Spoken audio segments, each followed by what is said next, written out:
Uz dienu pār urāliem, burvekās strasts pēc skrējiena tālu pār jūru. Mirtu sudraba gaismā mans dzimtenes krasts, caurskauž zemes nakti šo sūru. Tur tālu pie Daugavas ābolas zied. Man liekas, ka bites sanviņās. Kā gribētos celties projām, tur skriet manas dzimtenes ziedošās lejās. Virs ābolas ziedi un asaras līst pār mātes un līgavas vaigiem. Pa Krievzemes tundrā no latvieši klīst, zem Sveržzemes naidnieku spaigiem. Bet vaini un asaras asinīs kļūst par spēku, kas naidnieku dragās. Tad brīvo laimīga Latvija būs, pats Dievs tiešo brīvību sargās. Tās balsis, kas pāri par Latviju plūst caur gadsimtiem latviskā mēlē, tās nezudīs. Lāčplēšas zobens kaut klūst. Tās tauta degs brīvības kvēlē. Uz dienu pār urāliem gurda kā strasts pēc skrējiena tālu pār jūru. Mirts sudraba gaismā mans dzimtenes krasts, kur tauta cieš sendienu sūru.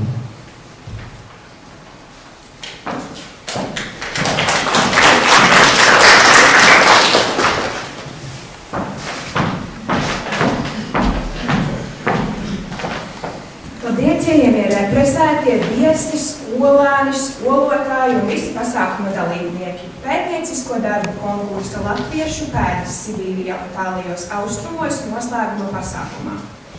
Pētniecisko darbu konkurss ir izveidots ar nolūku veicināt skolēnu interesi par Latvijas iedzīvotāju likteņiem dažādos vēstures posmos. Tas sniedz iespēju jauniešiem padziļināti un iepazīt un izprast vēstures notikumus, veidot cieņpilnu attieksmi pret pagātni, rosinot patriotisma jūtas. Vienlaikus konkurss attīsta skolēnu pētnieciskās prasmes, mudinot kritiski izvērtēt vēstures avotus un precīzi atspoguļot vēstures notikumus. Tas veido izpratni par Latvijas vēsturi plašākā kontekstā, stiprinot saikni starp dažādu paudžu cilvēkiem un sekmējot kopīgu vēstures izzināšanu. Aicinām Alūksnes novada domes priekšsēdētāju vietnieku Aivaru Fominu, Ērgstebļa Alūksnes valsts ģimnāzijas direktori Ugu Grencionu Lapsenieti un Alūksnes novada politiski represēto klubas sarma vadītāju Cibri Dindāni uzrunāt pētnieciski radošo darbu konkursa dalībniekus, pasākumu viesus un klausītājus.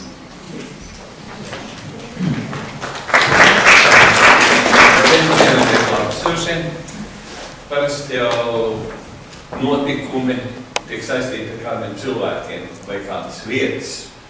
Un es domāju, ka mums ir 3 tādi lieli notikumi, kā Latviešu pēdas Sibīrijā un tālajos austrumos, 25. marts un 14. jūnijas, kad mēs šeit datumiem runājam, uz prātā ir Dzīdra Mazika, protams. Tas ir cilvēks, kas veltīja visu savu dzīvi, lai neļaut aiziet nebūtībām šīm atmiņām. Un jāatceramies, šiem pasākumam ir daudz gadu. Jūs vēl nebijāt, kad viņi jau notika. Mēs braucām uz Madonu, mēs braucām uz Gulbeni un visi rajoni piedalījās.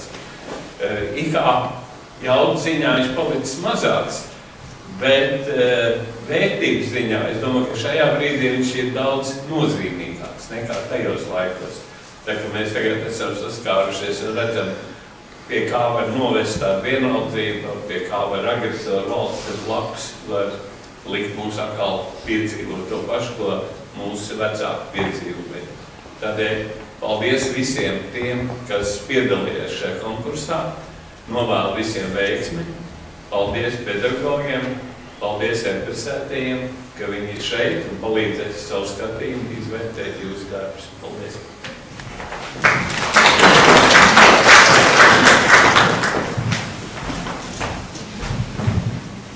Labdien vēlreiz visiem Ērgstebļa Alūksnes valsts ģimnāzijām. Man ir prieks, ka jau 2. gadu mēs šī konkursa noslēgumā satiekamies tieši šeit. Un patiešām ar ļoti lielu pateicību Alūksnes novada muzejam, kurš vēl ar vienu izdarības pārvaldē tur dzīvu šo ideju. Paldies ikvienam skolotājam, kurš rosina un liek saprast jauniešiem, kāpēc tas ir tik būtiski veidot un izzināt šos darbus. Un paldies ikvienam jaunietim, kurš uzstāsies šodien un prezentēs savu darbu. Bet, lai tā ir kā ierosme citiem jauniešiem, un šodien ir šeit vairākas 10. klases, ir kā ierosme, ka nākamgad jūsu kārta ir būt šeit un izzināt savas dzimtes vai kaimiņu vēsturi. Lai veiksmīga diena!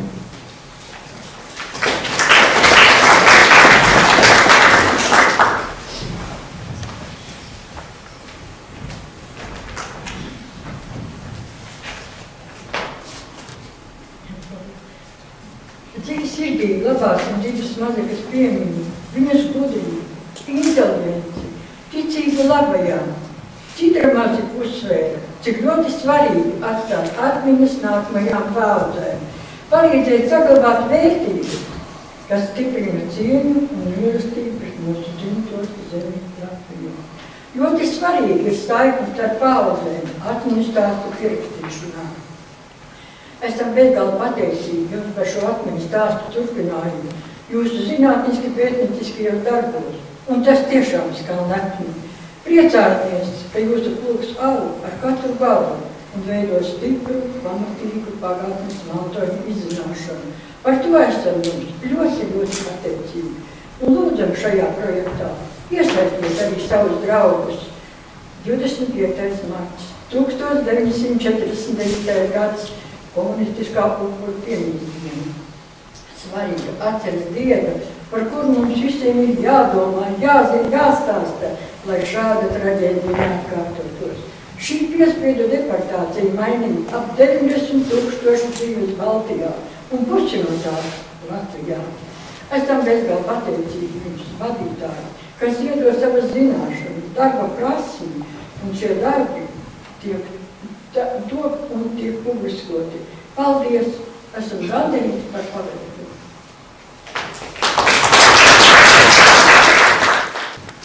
Pirmkārt, paldies direktoriem, paldies Dūrmei par dalībniekiem, ka notiek šādi pasākumi kolosāli. Paldies Repusētiem Alūksnes. Par tiem mēs esam kaut kā pēdējā laikā ļoti tuvu mēs esam. Un tas, priekš mūsu mazās Latvijas, nav maz. Es pārstāvu Latvijas represētos. Es pats esmu dzimis uzaudzis Sibīrijā. Un zinu, kā tas bija, un kā tas bija faktiski līdz 90. gadām. Tas nebija tas labākais. Nevarēja nebūt ne to labāko izglītību, ne to labāko darbu. Bet tas paldies Dievam garām. Un priecājieties, jums ir tādas iespējas šodien kā nevienam.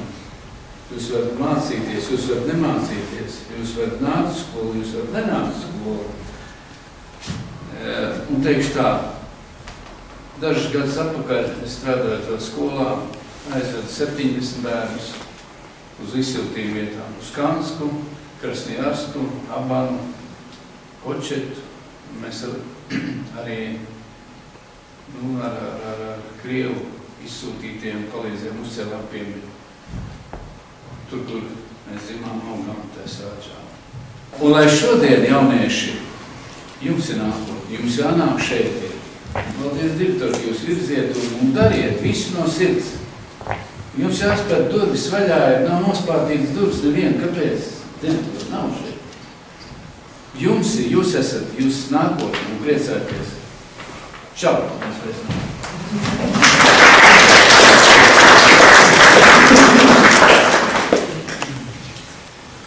Šis konkurss dalībniekus pulcinē jau 16 gadus. Aicinu Alūksnes novada muzeja izglītojošā darba un darbā ar apmeklētājiem vadītāju Jolantu Baldiņu pastāstīt par konkursa vēsturi. Labdien! Liels prieks redzēt jūs tik kuplā skaitā un tiešām 2. gadu pēc kārtas Anstaplika Alūksnes valsts gimnāzijā, kur mums ir plašas, gaišas, skaistas, renovētas telpas. Paldies par uzrunu Tālim Veismanim, Latvijas politisko represētu apvienības vadītājiem. Viņš šodien arī ir mūsu žūrijas vadītājs un tādu kopējo skatu par šodienas prezentāciju, par jūsu veikumu, teiks tie noslēguma daļā. Bet par vēsturi, jā. Priekšsēdētāja vietnieks Aivars Lomīns ieminējās, ka šis konkurss ir ar bagātu vēsturi, un skolotāja Līga, skolotāja Iveta apliecinās to, ka viņas arī ir pirmās skolotājas, kas ar saviem skolāniem 16 gadus atpakaļ brauc uz Balviem, kur notika pirmā konference. Un 2009. gadā tas bija pirmais šāds notikums atjaunotajā Latvijā, un konkurss patiešām notika starp 4 rajoniem. Tas ir Alūksnes, Balvu, Madonas un Gulbenes rajons, un norise bija arī dažādās vietās – Balvos, Gulbenē, Casvainē, Madonā, Alūksnē. Un šodien mēs varam priecāties par šo faktu, ka šodien mums atkal piedalās 3 novadi – Alūksnes novads, Smiltenes novads un Balvu novads. Un tas apliecina to, ka Dzidras kundzes, mūsu Dzidras Mazikas centieni šo konkursu arī brīžos, kad likās, ka nolaižas rokas un kad nav viegli veikt šo darbu, jo piekritīs skolotāju skolēni, tas nav viegls darbs. Tas ir ļoti pacietīgi prasošs, ļoti ilgu laiku un uzmanību jāvēlta, lai to visu varētu apkopot. Un tas nav tāds moderns, jā.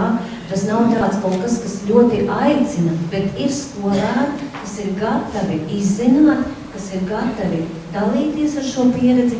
Un es domāju, ka jums klausītājiem arī tas būs tāds ļoti labs ierosinājums nākamajiem gadiem. Varbūt padomāt, es arī varu un man ir ko teikt. Bet ja par vēsturi es jums nedaudz gribu pastāstīt, kā tad ir bijis pirms tiem 16 gadiem. Šis kultūra vēstures iniciatīvas koordinators un konferences idejas autors bija profesors Jānis Vanaks. Un viņš uzsvēra, ka Latvijas nākotne lielā mērā būs atkarīga no tā, cik dziļi šodienas skolāni izprot mūsu tautas vēsturi un traģiskos pagātnes notikumus. Skolānu un viņu pedagogu ieguldītais darbs ir ne tikai vēsturisks pētījums, bet arī personisku izjūtu un pieredzes apkopojums, kas balstās uz vecvecāku vai citu radinieku dzīves stāstiem, nevis tikai grāmatās izlasītām vēstures liecībām. Pirmajā konferencē skolānu veikumu augstu novērtēja arī Saeimas politiski represēto apvienības loceklis Edmunds Būmanis. Latvijas valsts arhīva sabiedrisko attiecību un dokumentu popularizēšanas daļas vecākā eksperte, projekta aizvestie vadītāja Iveta Šķiņķe, Pasaules Brīvo Latviešu apvienības valdes locekla, Krievijas Latviešu kongresa priekšsēde Lauma Vlasova, kā arī profesora Janīna Pusīte un Lidija Leikuma. Un viņi visi atzina un bija pārliecināti, ka šis nozīmīgais pētnieciskais darbs turpināsies, jo tas bija pirmais tajā laikā tik plašs notikums, kur skolēni veic pētniecisko darbu par vēsturi. Un viņu vēlējumi un nodomi īstenojās, un konkurss guva ļoti lielu atsaucību. 2011. gadā konferencē piedalījās kultūras ministre Sarmīte Ēlerte, kura uzsvēra, ka latviešu vēstures izpēte un kopējā atmiņa ir būtiska Latvijas nacionālās identitātes veidošanā. Un viņa norādīja, ka individuālās atmiņas, jeb ģimenes un dzimtas pieredze pakāpeniski kļūst par ļoti nozīmīgu mūsu Latvijas vēstures daļu. Jāsaka, ka šis konkurss ir vērtīgs arī ar to, ka jūsu pētnieciskie materiāli tiek saglabāti un mūsu politiski represēto apvienības Saeimas iniciatīvas vadībā ir izdotas 5 grāmatas Rūptais Vēliņu kauss, un tāpat arī šogad izdotajā grāmatā Saeimai 35 ir iekļauti skolēnu darbi. Un es varu apliecināt personīgi, cik skolēns ir saviņots tajā brīdī, kad viņš saņem rokās grāmatu, atšķir lapas puses, kur ir viņa ieguldītais darbs. Es visiem novēlu šodien veiksmi, jauniešiem nebaidīties un izstāstīt to, ko jūs esat izdarījuši. Paldies!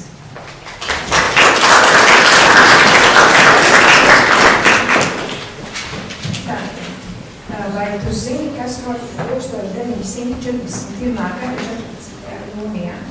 Tās bija pirmās lielās deportācijas, kuru rezultātā vairāk nekā 15,000 Latvijas iedzīvotāji tika izsūtīti uz Sibīriju. Jā, tas bija ļoti traģisks brīdis Latvijas vēsturē. Pēc Latvijas okupācijas padomju varas iestādes sāka veidot represīvo aparātu, lai apspiestu visus, kas uzskatīti par draudiem režīmam. Deportācijas nebija tikai nejaušība. Tās bija daļa no plašākas politikas, kuras mērķis bija pilnīga Latvijas suverenitātes iznīcināšana. Tieši tā.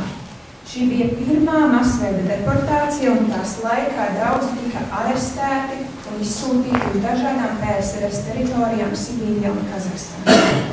Daudzi tika nosūtīti uz nometēm, kur viņiem nācās strādāt ļoti smagos apstākļos. Daļu ieslodzīto no vispārēju tipu labošanas darba nometnēm pārvietoja uz PSRS iekšlietu ministrijas sevišķām nometnēm, kur ieslodzījuma režīms bija vēl stingrāks.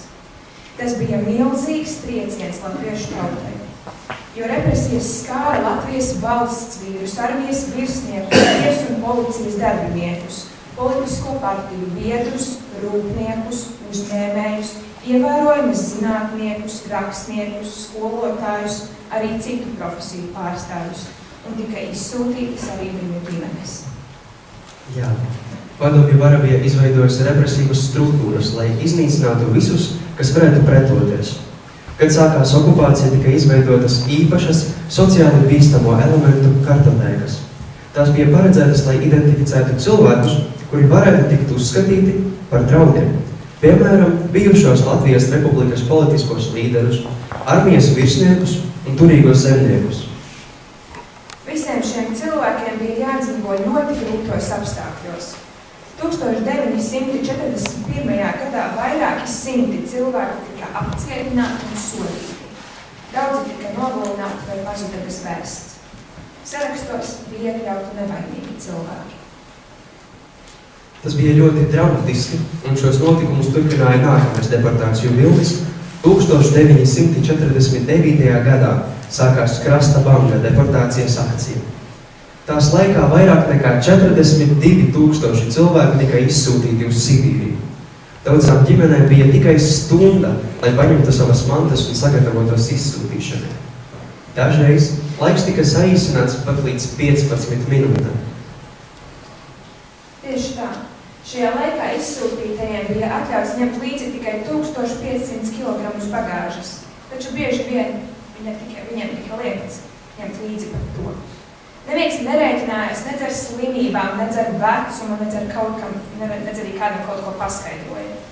Dažreiz iznīcinātāji un citi aktīvisti izmantoja šo situāciju, lai apzaktu izsūtīto cilvēku īpašumus. Tas bija pilnīgi nelikumīgi. Bet represīvajām iestādēm tas bija vienaldzīgi. Arī pēc ierašanās nometinājuma vietās cilvēkiem bija jāparaksta dokumenti, kas apliecināja, ka viņi tiek izsūtīti uz mūžu. Viņiem tika uzspiests viss šis režīms. Tas bija kā sods par to, ka viņi bija dzimuši Latvijā un piederēja pie tās tautas, kas bija pasludināta par ienaidnieku. Un jāņem vērā, ka izsūtītajiem bija pilnīgi aizliegts pārvietoties ārpus savām nometinājuma vietām. Par jebkādiem mēģinājumiem aizbēgt, viņi tika sodīti ar smagiem cietumsodiem par nāvi. Būtībā viņiem bija jādzīvo tādās pašās grūtībās, kādas bija gūstekņiem. Tikai šajā gadījumā viņi nebija karavīri, bet gan civiliedzīvotāji, kuriem bija liekts dzīvot brīvi. Vēl jau vairāk. Tā bija ne tikai cilvēku iznīcināšana, bet arī ļoti liela sociālā un ekonomiskā spriedze. Ja mēs paskatāmies uz 1949. gada Krasta Bangas deportācijām, lielākā daļa no izsūtītajiem bija no kula grupas. Cilvēkiem, kas iepriekš bija turīgi un neiederējas padomju varas plānos par kolhoziem un kolektīvo saimniekošanu. Tie bija cilvēki, kuri atbalstīja nacionālos partizānus un cerēja uz Latvijas valstiskumu atjaunošanu. Padomju varai tas bija politisks, sociāls un ekonomisks iznīcināšanas plāns. Un tas viss notika tikai tāpēc, ka PSRS vēlējās radīt totalitāru režīmu, kurā viss tiktu kontrolēts no augšas. Pēdējie deportētie bieži atgriezās tikai 50. gadu beigās vai 60. gados. Un daudziem tika liektas tiesības atgriezties savā dzimtajā vietā, bija jāmeklē cita dzīves vieta. Tas bija tik garš un mokošs process, kas pilnīgi iznīcināja daudzus likteņus. Bet tieši tādēļ ir svarīgi, ka mēs atceramies šos notikumus un pārrunājam tos. Mēs nevaram pieļaut, lai šāda traģēdija atkārtotos nākotnē. Tieši tā. Ja mēs izprotam vēstures notikumus, mēs varam būt gudrāki un pārliecinātāki rīcībā un nepieļaut, ka šādi politiski un cilvēktiesību pārkāpumi atkārtojas. Tas ir mūsu pienākums kā nācijai un sabiedrībai, nekad neaizmirst šo traģēdiju. Lai to labāk izprastu, šodien mēs iepazīsimies ar 7 pētnieciskiem darbiem. Kā pirmo, uzstāties aicinām Ernsta Glika Alūksnes valsts ģimnāzijas 10. A klases skolnieci Elzu Jaunzemi, darba vadītāja, vēstures skolotāja Iveta Mikņanska. Un kamēr Elza gatavojas, vēlamies jautāt skolotājai Ivetai Mikņanskai, kāds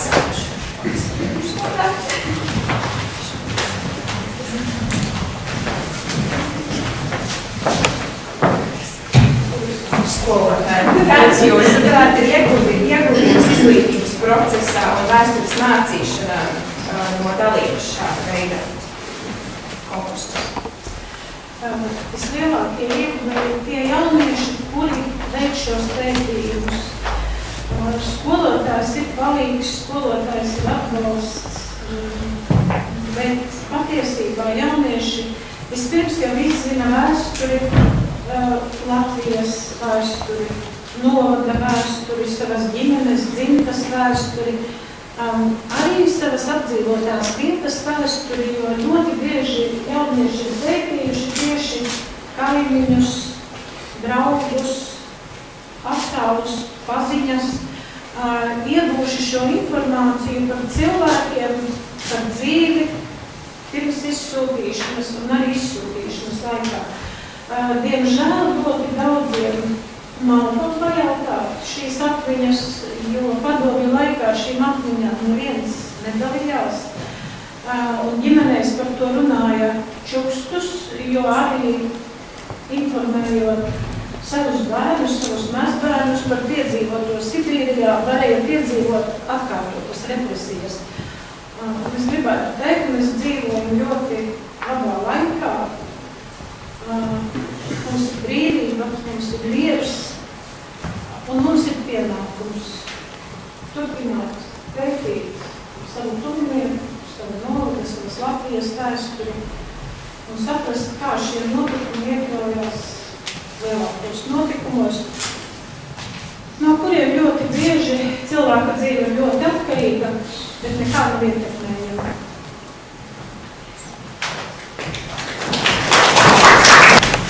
Labrīt, mani sauc Laucija Augustīna, esmu no Ernsta Valsts gimnāzija, esmu no sāklastes. Šodien stāstīšu par Rūtas Zarunas virzītes iedzīvoto izsūtījumā. Darba mērķis – pētīt 1949. gada 25. marta deportācijas un kā šī izsūtīšana skāra manu ģimeni.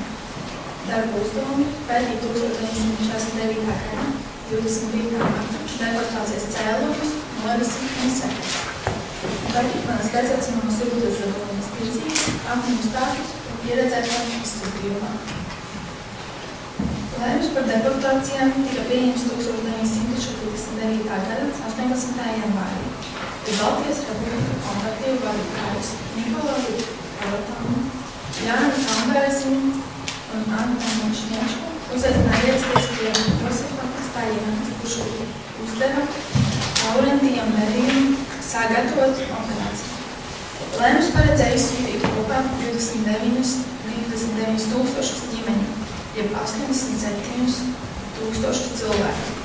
Deportācijas akciju sāka 25. martā pēc pusnakts. Katrai ģimenei bija atļausiet līdzi 1500 kilogramu bagāžas. Tās savāšanai bija atvēlēta 1 stunda. Tomēr dažkārt operatīvās grupas patvaļīgi saīstēja uz 15 minūtēm vai pat mazāk. Apjukušie cilvēki bieži vien nespēja arī stundas laikā savākt mantas, un turklāt daudziem pat nemīnamos tik daudz mantu un pārtikas krājumi. Bija gadījumi, kad karavīri, iznīcinātāji vai aktīvisti nodarbojās ar noteikšanu. Apdravi izvešanas laikā jau deportēto ģimeņu saimniecības. No Latvijas izsūtīja 42,125 cilvēkus, 16,869 vīriešus un 25,256 sievietes. Viņu vidū bija 10,987 bērni vecumā līdz 16 gadiem. Mana vecvecmamma Rūta Tirzīte dzimusi 1938. gada 28. janvārī Madonā. Dzīvoja Liezenes pagasta Mackēnos. Ģimenē bija Rūta, viņa masa Ilga, mamma Anna, tētis Jānis un mammas vecāki Emīlija un Pēteris. Kara laikā viņa nodigusi māju un dzīvoja klētī ar 2 lielām istabām un virtuvi. Skolā gāja Ozolos, kas bija 6 kilometrus no mājām. Uz skolu brauc uz nedēļu un dzīvoja tur. Skolai bija jāved kartupeļi, burkāni un gaļa. Lai gatavotu ēst, jo bērni sēdināja to, ko paši bija saveduši. Rūta dzīvoja saimnieku ģimenē. Rūtas Vestovs bija saimnieks un kolhozā negāja, ar to viņus arī izsūtīja. Ģimene dzīvoja labi. Rūta un viņas ģimene izsūtīja uz Sibīriju 1949. gada 25. martā. Par to, ka izsūtīs ģimeni, Rūta uzzināja skolā, jo kāds klases biedrs liedza, lai Rūta un Ilga skrien mājās, un viņus vecākus to izsūtīs. Viņa paspēs, ka paspēs, ja nē, tad paliks vienas. Viņa skrēja 6 kilometrus no skolas uz mājām un paspēja laikā. Rūtas ģimenei bija pabeidzies ar zaldātumu, kas bija teicis, ka ģimenei nav jāsteidzas, lai ņem visu, ko var paņemt. Ģimene paņēmusi siltos mēteļus, daudz drēbes, kā arī daudz speķu. Madonā ģimene iesēdināja loku vagonos un ved uz Sibīriju, netālu no Amūras un Zejas upes. Atšķirībā no pieaugušiem, gan Rūta, gan Rūtas māsa Ilga to uzskatīja kā piedzīvojumu, jo braucot cauri Krievijai 2 nedēļas, redzējušas, kā mainās daba, dažādas dabas ainas, kā arī kādi cilvēki apkārt. Rūta tika izsūtīta 11 gados. Pirmais gads bija grūts, jo mācības notika tikai krievu valodā, bet krievu valodu nezināja un bija jāmācās tur. Otrā gadā Vestovs Pēteris dabūja aizdevumu, un ģimene varēja uzbūvēt mazu māju, kurā dzīvoja visi 6 – Rūta, māsa Ilga, mamma Anna, tētis Jānis un mammas vecāki – Emīlija un Pēteris. Rūta ar māsu vārdi sapratušas, ka Krieviem ļoti garšo saulespuķu sēklas, un nākamajā gadā iestādīja saulespuķas. Meitenes izaudzēja saulespuķus un pārdeva vietējiem, veidojot mazu biznesu. Vasaras Sibīrijā bija ļoti auglīgas, tomēr ziemas bija ļoti bargas. 1956. gadā visi tika rehabilitēti, un visiem bija tiesības atgriezties Latvijā. Bet tā kā ģimenei nebija pārāk daudz naudas, 1956. gadā Rūta, 18 gadu vecumā, vienai pati brauc atpakaļ no Latvijas, no Krievijas otrā galā. Latvijā Rūtu sagaidīja krustmamma Elza. Atbraukus uz Latviju, Rūta iestājās māsu skolā. Rūta pabeidza arī mākslas skolu. 1958. gadā pabeidza māsu skolu un tika nosūtīta uz darbu Alūksnē. Viņa strādāja mazbērnu novietnē Silīņē, kur pieskatīja bērnus no 3 mēnešu vecuma, līdz tie bija gatavi doties uz dārziņu. 1960. gadā iepazinās ar Vladimiru Zaduņu un 1961. gadā apprecējās. Sāka dzīvot Meža ielā, kādā mājā, jumta istabiņā ap Vladimiru.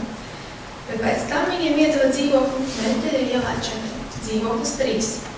Visu mūžu nostrādāja Silītēs. Rūtai ir 1 dēls, 5 mazdēli un 6 mazmazbērni. 2015. gada 23. novembrī Rūta devās mūžībā. Paldies par uzmanību!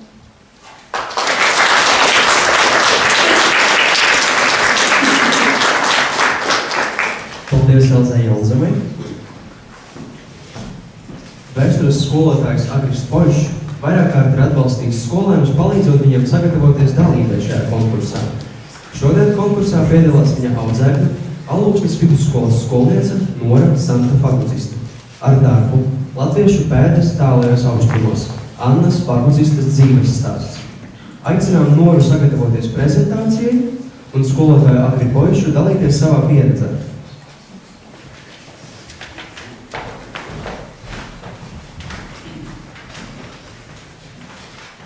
Nāciet, es jums pajautāšu, kas ir jāsaka. Jautājums ir sekojošs. Kādi spilgti mirkļi ir palikuši atmiņā no kopīgi veiktā pētnieciskā darba un konkursa gaitas šo gadu laikā? Jā, tāpēc konkrēts un pēdējums, domāju, pietiekoši, jā. Bet jāsaka, ka darbs nav manējais, es tikai iepalīdzēju, modiem tu patīk jūries un darījus, un ar emocijām un pat vārējiem, un tad varētu arī izstāstīt, kā viņiem jānāk. Mans pienākums tikai pieci. Labi, paldies jums.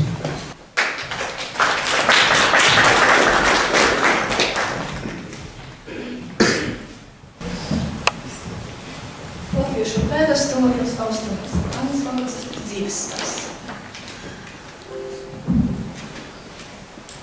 Šis temats tika izvēlēts, jo šie notikumi ir saistīti ar manu valsts vēsturi. Un tiešā veidā skar arī manu ģimeni, kas ir daļa no šīs valsts. Mērķis ir izzināt un izprast mūsu tautas skaudrās vēstures lapuses, kas ir arī cieši saistījušas manu vecvecāku ģimeni. Anna Faguciste, dzimusi Lietuvos. Dzimusi 1944. gada 12. jūlijā. Alūksnes apriņķa Mālpes pagastā, Tarvas. izsūtīta kopā ar vecākiem, jaunāko brāli un veco māti 1949. gada 25. martā. Izsūtījuma vieta bija Amūras apgabals Tigda.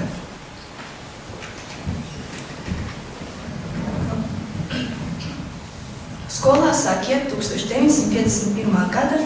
gadā un nomācījās 4 gadus. Skolā mācības notika krievu valodā. Izsūtījumā atradās līdz 1955. gada septembrim.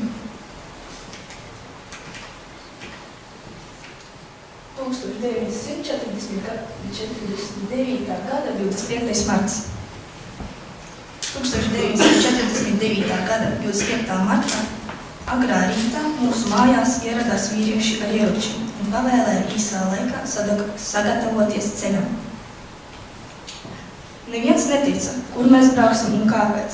Tajā dramatiskajā brīdī mums palīdzēja Kremeļa Austra, kura lika maisos mūsu drēbes un mantas. Mamma šausmas tikai raudāja. Ceļā uz nometinājumu vietu.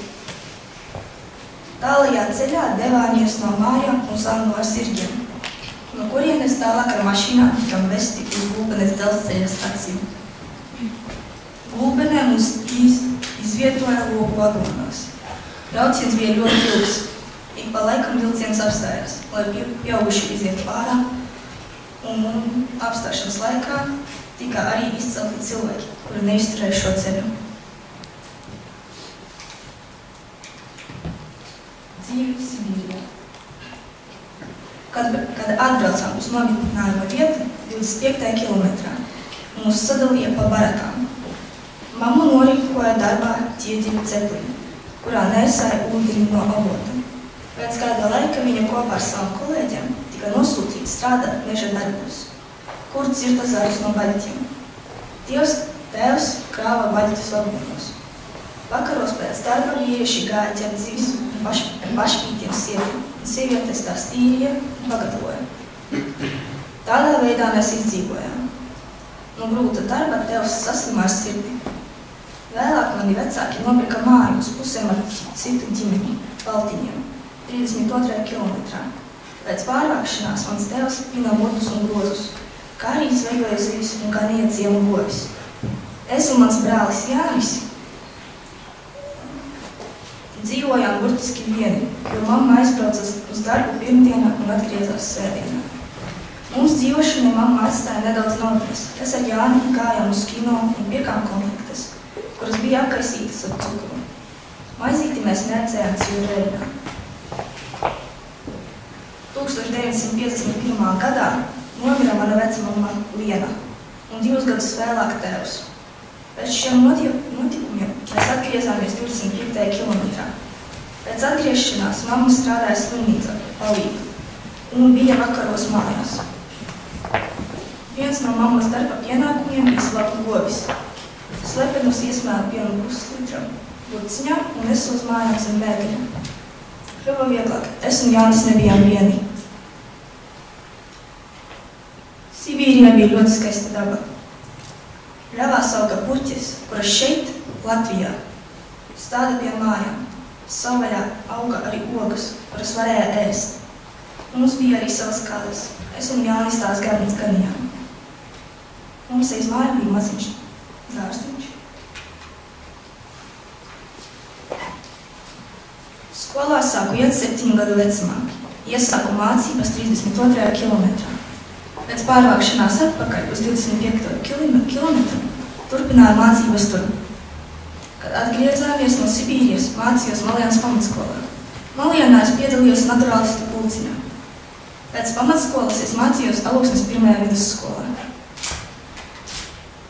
Atgriešanās mājās. Mūs atbrīvoja 1955. gada septembrī. Atgriezties mums nācās par savu naudu. To mums atsūtīja radi. Tikko atgriezdamies, mēs pirmās 2 dienas dzīvojam pie tēva brāļa Alūksnē. Mums piešķīra vienu no mūsu mājas istabām. Pārējās dzīvoja citi cilvēki. Pēc kāda laika mūsu māja tika atbrīvota no citiem iedzīvotājiem, kas iepriekš tur tika ielaisti. Mūsu kūtī tika organizēta kolhausa cūku ferma. Mamma strādāja fermā. bet ar laiku ferma tika aizslēgta. Dzīve pēc Sibīrijas. Mans brālis Jānis beidza Malnavas tehnikumu un vēlāk strādāja ceļu daļā. Es, kad pabeidzu Malienas pamatskolu, aizgāju tālāk mācīties Stalūksnes 1. vidusskolu. Tajā laikā satiku savu topošo vīru, Stepanu Fagocistu. Mēs apprecējāmies un laulībā man piedzima 3 bērni. Es esmu strādājusi veikalā, par pārdevēju, pasnieku un beigās sāku strādāt kolhoza fermā par devkopi, kur arī nostrādāju līdz pensijai. Paldies par uzmanību!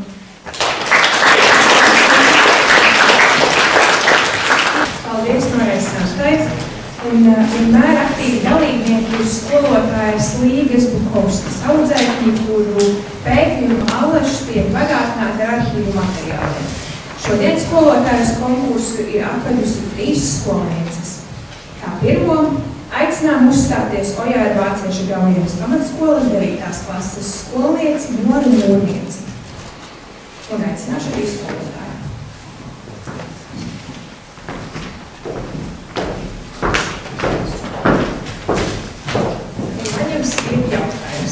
Kuras pedagoģiskās metodas jūsuprāt ir visiedarbīgākās, lai jaunā paudze izprastu vēstures nozīmi?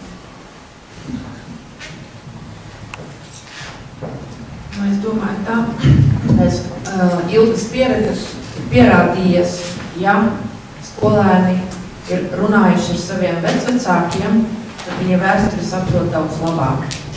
Bet pēdējos gados mēs sarunām ar vecvecākiem esam pievienojuši arhīvu apmeklējumu, un tad pārņem arī mani kā skolotāji, jo man tās ir svešākas lietas nekā maniem skolēniem, tādas interesantas sajūtas, jo mēs sastopamies ar tiem dokumentiem, kuru dēļ likteņi ir izveduši ārpus Latvijas.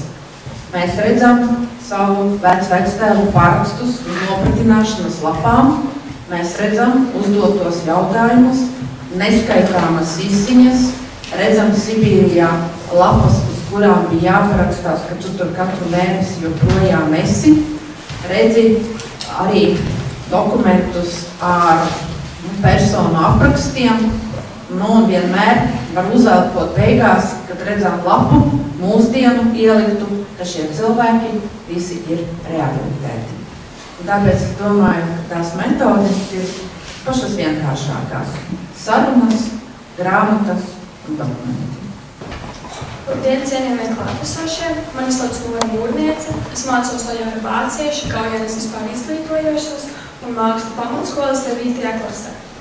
Jau 7. klasē es piedalījos šajā konkursā un iepazīstināju jūs ar vilku dzimti. Šogad, mācoties 9. klasē, es devos uz Latvijas Nacionālo arhīvu, kur iegūtu papildus informāciju par vilku ģimenes izsūtīšanu un mana vecvectēva Arnolda darbību Nacionālajos partizānos. Darba procesā mani konsultēja vēstures skolotāja Līga Bukovska. Darbam nepieciešamā informācija tika iegūta intervējot manas vecmāmas brāli Jāni un māsu Ligitu, kā arī sarunājoties ar manu mammu Airu. Informāciju arī ieguvu izskatot vairākus ģimenes dokumentus un fotokāpijas. Jau iepriekš mājā biju pamanījusi kādu neparastu somu, un pētījuma gaitā es uzzināju, ka soma ir piederējis manai vecmāmai Birutei, un to, ka soma ir arī nopirkta Sibīrijā un atvesta atpakaļ uz Latviju. Arī ģimenes īpašumā biju pamanījusi neparastu koku, un pētījuma gaitā uzzināju, ka šīs ciedru egles sēkla ir atvesta no Sibīrijas un iesēta šeit, Latvijā. Koks arī ir liecība par ģimenes izsūtīšanu.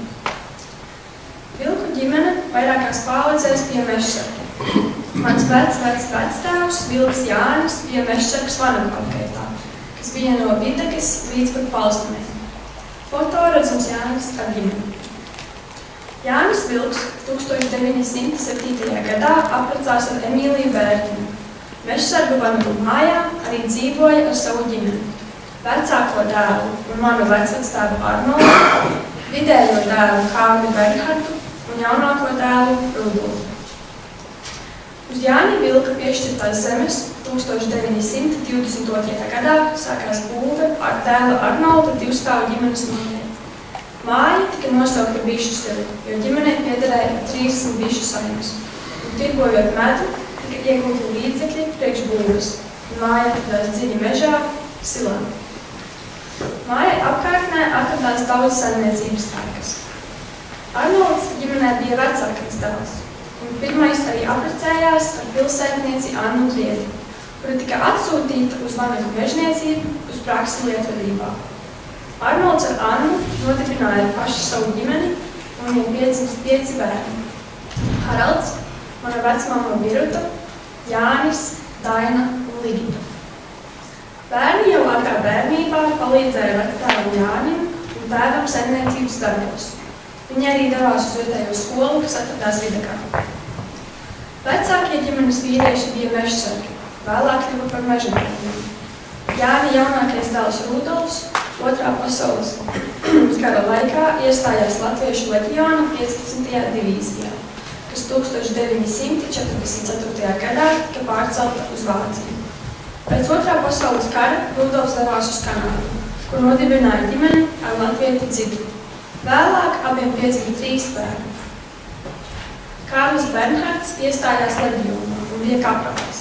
Tikai zināms, ka viņš ir kritis 1944. gadā augustā un apklupāts Lestības brāļu kapos. Arnolds kara laikā strādāja savā saimniecībā un rūpējās par savu ģimeni, taču atgriežoties padomju armijai, Arnolds nolēma pievienoties Ļauska bandai, kuras dalībnieks bija 6 dienas. Arnolds meža brāļus apgādāja ar ēdienu, informāciju. Vēlāk viņš arī palīdzēja Sarī grupai. Ļoti svarīgu lomu Arnolds spēlēja uzbrukumā Valkā. Nacionālajie partizāni veica uzbrukumu padomju varas pārstāvjiem. Vēlāk Arnolds legalizējas, taču bijis atgadījums, kad padomju karavīri ieradusies Bišu silu mājā un Arnolds bēga uz mežu. Ģimenei draudēja ar nošaušanu, ja nepateiks, kur Arnolds atrodas. Taču pateicoties Jāņa Vilka krievu valodas prasmēm, viņš pārliecināja karavīrus, ka nezina, kur Arnolds atrodas. Ar Otrā pasaules kara pārdzīvojumiem nebija gana, un ģimenes dzīvē ienāca vistraģiskākā diena – 1949. gadā, 25. martā. Siltā pavasara dienā Bišu silu mājā ieradās padomju Zaltā un lika savai dzīvei nepieciešamo stundas laikā. Neviens nestāstīja, kur un kāpēc viņam bija jāpamīt mājas. Šajā laikā Arnoldam tika atrasta mednieku brise, kura tika konfiscēta. Krievu zaldēts ir žēlastības, kad ģimene ir apjukusi ielicis kādu švīmašīnu zirga ratos, kuru mamma Anna gribēja mest ārā, jo viņa neticēja, ka tā kaut kur noturēs. Taču Pethovas ciemā šī švīmašīna meitai Birutai kļuva kā iztikas līdzeklis. Vectēvs Jānis no pārdzīvotā zaudēja saprātu, taču neskatoties uz to, viņš tika izsūtīts kopā ar visu ģimeni. Kamēr visu vilku ģimeni taisījās vest prom, Leontīna Kupene, kas bija strādniece, auklīte un palīgs, esot lūgusties, lai viņiem līdzi. Viņa kara laikā ieradās pie ģimenes un visu atlikušo dzīvi arī nodzīvoja ar ģimeni. Leontīna lūdzās, lai viņiem līdzi, taču šī vēlme netika ievērota, jo viņa nebija sarakstā ar cilvēkiem, kas jāizsūta. 4-gadīgā Ligita ļoti mierīgi teica Leontīnai: "Neraudi, saulīte rietēs, mēs būsim mājās." Un atgriežoties no Sibīrijas, tiešām ir rietējusi saule, kamēr ģimene ar zirga ratiem devās māju no Viršiem, kur Leontīna viņus sagaidīja. Kamēr visu ģimeni izsūtīja, tikmēr 12-gadīgais Jānis atradās skolā, kur skolotāji teica, ka viņa ģimene tiek izsūtīta. Jānis uztraucās par ģimeni un steidzīgi devās uz mājām. Viņš skrēja 5 kilometrus uz mājām, taču tur atradās tikai Leontīna, kas izstāstīja visu Jānim. Jānis paņēma medus kanniņu un kādas savas mantas sasēja kulītā. Jānis atkal mēroja šo 5 kilometru garo ceļu atpakaļ, līdz tika ārā no meža, kur piebiedrojās kādai latviešu ģimenei, kas tika vesta uz Viršiem, kur pēdējā brīdī satika ģimeni, un vilku ģimeni pārņēma gan prieks, gan asars. Visus – vecstāvu Jāni, mammu Annu, tēti Arnoldu un 5 bērnus – Haraldu, Virutu, Nikitu, Jāni un Dainu aizveda no Virašiem uz Amatas staciju. Tad sasēdināja netīros loku vagonos. Ceļa laikā, kad to dzēdiens no kā cilvēki sasima, ceļš bija 2 nedēļas garš. Ceļam cilvēki ir arī miruši un tos izmeta tuvākajās stacijās. Izkāpjot stacijā, cilvēki ķēra baložus, no kuriem viņi vārīja zupu un lasīja zeltāti tukšās konzervu buņas, jo bija vajadzīgi traukļi. Kopā ar vēl 8 citām latviešu ģimenēm vilku ģimene nonāk Tomskas apgabala Petkovas ciemā. Pirmais gads bija ļoti smags, jo vide bija ļoti nepierasta un neviens nebija sagatavots bargajiem apstākļiem. Ziema, protams, Sibīrijā bija ļoti barga un augsta, vienmēr pūta augstie vēji un temperatūra sasniedza līdz pat -50 grādiem. Vasarā cilvēki zvejoja ciemu upē, vasaras bijušas īsas, bet vajadzēja sagatavoties bargajai ziemai. Jānis vasaru atcerās ar siltām likņām, jo arī šeit cilvēks minēja Jāņus. Viruta ar Jāni devās uz skolu, taču viņus nepieņēma citu skolēni. Abus bērnus apsmēja un sauca par fašistiem, tika rādītas dūris un apsaukāti. Jānis ļoti spilgti atcerās atgadījumu, kā krievu bērni skolā apsmēja Virutas uzvārdu. Uzvārds Vilka krievu valodā tulkojās kā Dakšina. Skolotāji vēlējušies iepazīties ar jauniem skolēniem no Latvijas. Prasīja, kā viņus sauc. Kad Viruta pateica savu uzvārdu, tad visi klasē sākuši smieties. Taču ne visi bija nejauki. Skolotāji bija laipni. Virutas sekmes Latvijā bija ļoti labas, bet beidzot Petkovas 7-garīgo skolu, tās vairs nebija tik labas, jo viņi neprata krievu valodu. Cilvēki strādāja kolhozā Staļina ceļš, strādāja uz lauka pie lopiem, tēvs Arnolds gāja meža darbos, metīja zakļus un ķēra zivis vietējā ciema upē. Mamma Anna ar mazajām meitām Ligitu un Dainu dzīvoja mājā, jo bija jāpieskata bērni. Un Anna nevarēja darīt smagus darbus, jo bija problēmas ar sirdi. Haralds strādāja ar smago tehniku, vectēvs Jānis arī dzīvoja mājā, jo bija jau krietnos gados un nevarēja strādāt. Cilvēki arī brīvajā laikā darināja rokdarbus. Viņi veidoja izšūtus fotorāmīšus, ko lika pie sienas. Šeit ir arī redzams Virutas darbs, kas ir atvests no Sibīrijas. Dzīvojot Sibīrijā, kādam puisim bija iepatikusies Viruta, un tikai vēloties pajokoties, viņš izlikās, ka brauc viņai virsū ar traktoru, un ar Virutu brauca zirgaratos. Zirgam sabīstoties, zirgs izmeta Virutu no ratiem, un viņa pakļuva zem traktoru. Palēmējās, ka Tomskā bija ļoti labi dakteri, kas varēja izglābt Virutas kājas, taču visu atlikušo dzīvi viņa dzīvoja ar sāpēm. Pētot Latvijas Nacionālā arhīva materiālus atklājās, ka esot Sibīrijā, Viruta 1955. gadā ir apprecējusies ar Kārli Kalmanu, kas dzimis 1905. gadā. Pāris arī rakstīja lūgumus, kur pieprasīja Virutai pārvākties uz vīra dzīvesvietu Tomskā. Vēlāk atklājās tas, ka Kārlis bija ļoti labsirdīgs vīrietis un viņš prata spēlēt mandolīnu. Viņš strādāja šahtā, un viņam bija viens dēls. Iespējams, ka laulība ir slēgta, lai ģimene un Viruta iegūtu kādu labumu, jo atgriežoties Latvijā, tika slēgta vairāki šķiršanās papīri, un vēlāk Viruta apprecējās ar Imantu Mūrnieki. Viruta vairs nevarēja darīt smagus darbus, un Viruta Sibīrijā ar veco šujmašīnu no Latvijas nonēsātās drēbes pāršūsa citās drēbēs, mazajām māsām, krievu sievietēm un sev. Šādi arī viņa pelnīja sev un ģimenei iztiku Sibīrijā. Atgriežoties Latvijā, Viruta pabeidza 3 mēnešu garas šūšanas un piegriešanas kursus un vēlējās strādāt Rīgas modēs. Taču tur neiekļuva, jo izsūtīšanas dēļ tika uzskatīta par valsts noziedznieci. Pēc Staļina nāves Sibīrijā cilvēki bija dzirdējuši, ka var tikt atbrīvoti no nometnēm. Viruta Tomskā saņem īsinu, kur noteica, ka Viruta var atgriezties, taču dažas dienas vēlāk visa ģimene saņem atļauju atgriezties.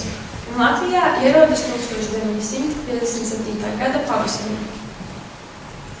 Taču Sibīrijā paliek vecākais Arnolda dēls Haralds, jo viņš bija izveidojis ģimeni ar krievu sievieti Anastasiju. Un abiem piedzima meita Anita un dēls Aleksandrs. Jānis palika Sibīrijā, jo bija iesaukts padomju armijā. Abi brāļi pēc apmēram 2 gadiem kopā atgriežās Latvijā. Atgriežoties Bišķusilos, ģimenei nav kur dzīvot, jo tur ir ierīkota mežniecība. Kādu laiku ģimene dzīvoja robežos un slenčos, taču vēlāk ģimene atsāk dzīvot Bišķusilos, bet dzīvo tur kā nomnieki. Latvijai kļūstot neatkarīgai 1996. gadā Biruta saņem kompensāciju un atgūst savu īpašumu. Kamēr Biruta bija izsūtījumā, viņa saglabāja kontaktus arī ar savu draudzeni Ēriku Būtnieci, kas bija Latvijā. Ērika katrā sūtītajā vēstulē pieminēja savu mazo brāli Imantu Būtnieku. Atgriežoties Birutai Latvijā, Ērika iepazīstināja Imantu un Birutu. Vēlāk jau Imants ar Birutu nodibina ģimeni, un viņiem piedzimst 2 bērni. Rūta Mūrniece un mans tētis Arbis Mūrniece. Arbis vēlāk nodibina ģimeni ar Aivu Tarikas, un pāriem piedzimst 2 meitas, Arta Anna un es Nora. Fotocentrā arī redzams mans tētis. Līdz Birutas nāvei 2003. gadā viņa katru gadu devās uz represēto salidojumu Īkšķilē, kā arī saglabāja kontaktu ar draudzeni Intu, kuru iepazina Sibīrijā. Paldies!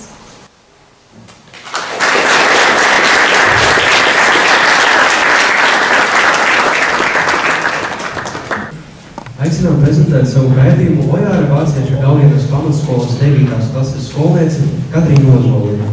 Viņas pētījuma tēma Ervīna Eduarda un Olgas Celmiņas skaudrais dzīves stāsts pēc 2. pasaules kara. Labdien, cienījamie klātesošie! Es esmu Katrīna Ozoliņa un mācos Ojāra vācieša Gaujas vispār izglītojušas un mākslu pamatskolas 9. klasē. Ar skolotājas Līgas Bukovskas palīdzību veicu pētniecisko darbu par Ervīnu Eduardu Celmiņu un Olgas Celmiņas dzīves stāstu. Manai ģimenei nevienlēja runā par skarbajiem laikiem pēc 2. pasaules kara.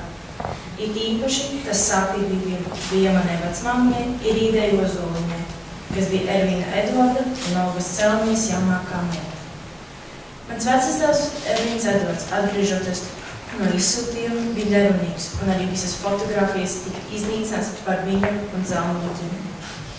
Es saprotu, ka laiks nepielūdzami steidzās, un pēdas par vecākiem var pazust pavisam. Tāpat mani interesē, kā sarežģītais laiks 40. un 50. gadi ietekmēja manu tuvinieku likteni. Tā kā ģimenē es varēju iegūt tikai fragmentāras ziņas, tad es devos uz Latvijas Nacionālo arhīvu, kur iepazinos ar Ervīnu Eduardu un Olgas Celmiņu lietām. Ervīns Eduards Celmiņš piedzima 1906. gadā 9. maijā lielā ģimenē. Viņš bija viens no 6 bērniem. Ervīnam bija brāļi Osvalds un Alberts Volmārs, kā arī māsa Vera. Vēl 2 māsas nomira maziņas. Viņa vecākus sauca Bernhards un Zelma Paulu. Un ģimene dzīvo Itu mājās. Diemžēl 1917. gadā dēls Bernhards nomira, un pēc gada nomira arī Zelma.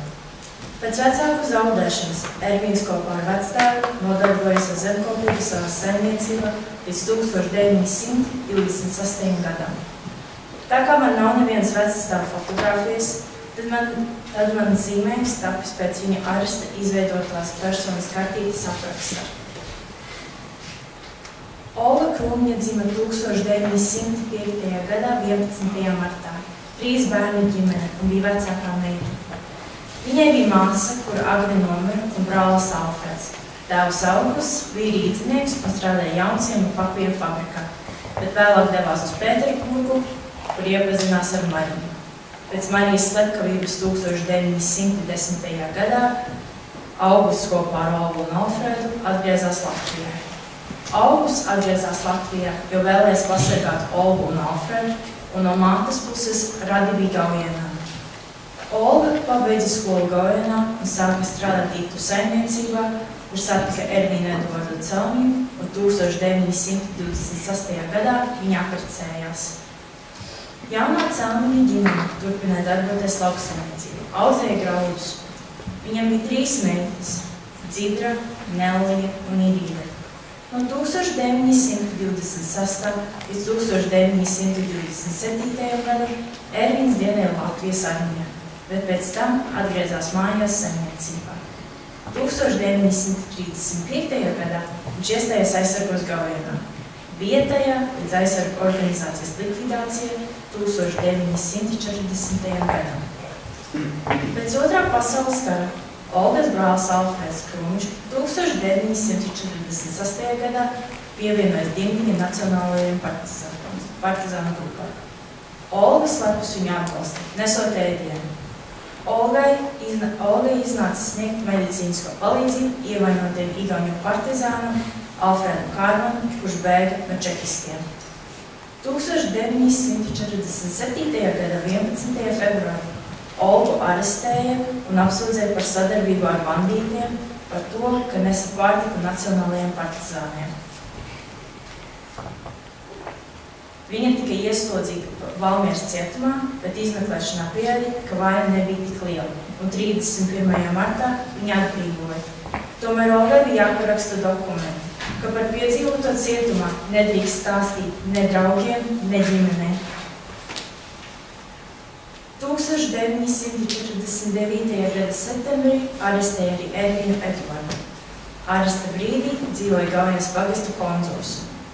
No viņa prātināšanas protokola varēja iegūt ziņas par pārējo ģimeni 1949. gadā. Māsa Kera Vera bija izsūtīta kā notiesāta par nacionālistu sievu.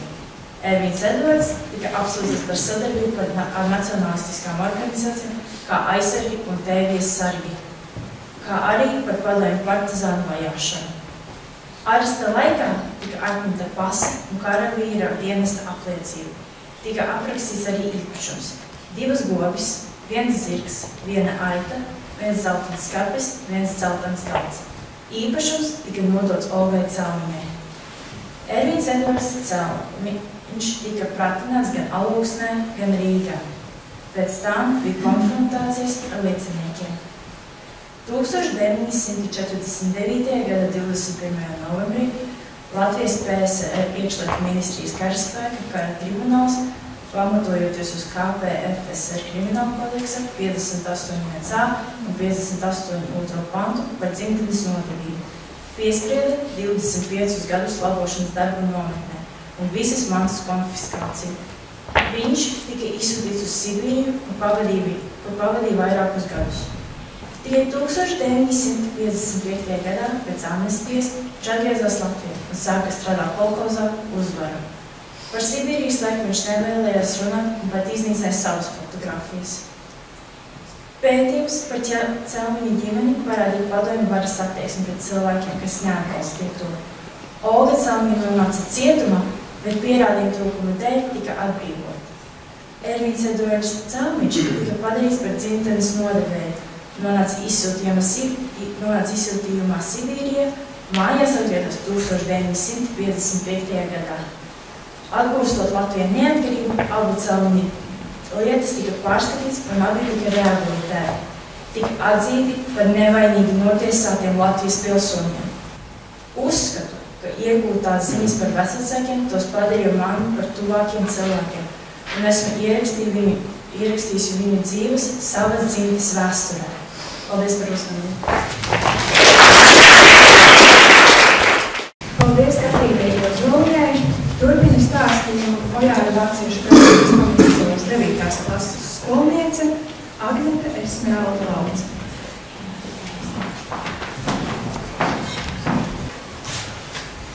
Kāds esmu bijis, tāds paliek, un pat poda pārvērst man nespēs.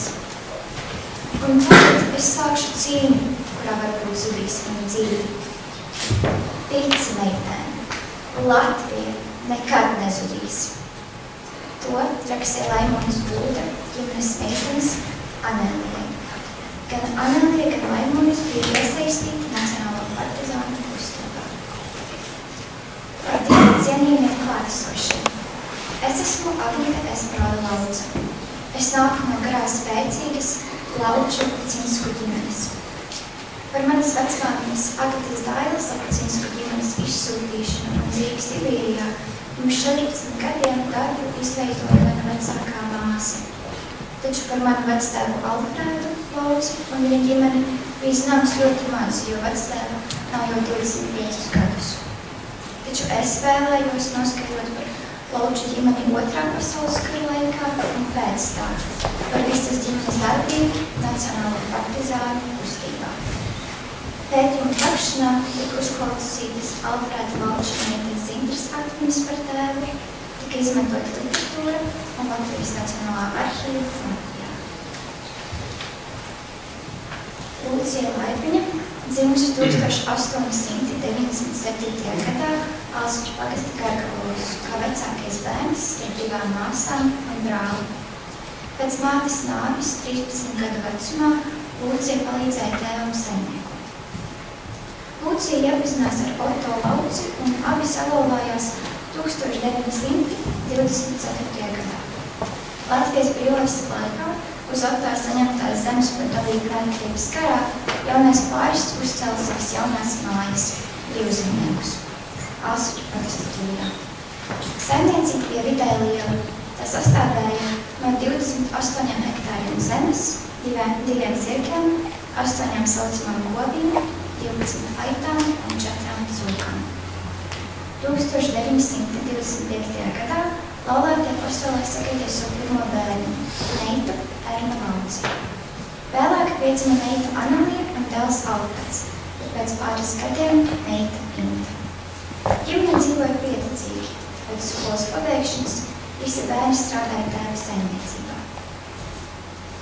1945. gadā 9. jūnijā uz brīvzemniekiem atnāca Bruno Zvejnieks un 17-gadīgais Alfreds ar pašu atrasto mežā ieroci kopā ar Bruno devās uz mežu. Mežā Alfreds iepazinās ar vēl 2 jauniešiem. Visi 4 jaunieši nebija ieradušies Alūksnē uz pirmsiesaukuma apmācības nometni, domādami, ka tur viņus arestēs un izsūtīs uz Sibīriju. Jaunieši iekļāvās Rihardas Stīras grupā. Grupa Stīra kopā ar Andersona grupu 1945. gada jūlijā piedalījās bruņotos reidos Ilzemes un Zeltuma pagastos. Tad Alfreds kopā ar mežabrāļiem mežā iekārtoja blokkuru, kurā nodzīvoja līdz ziemai.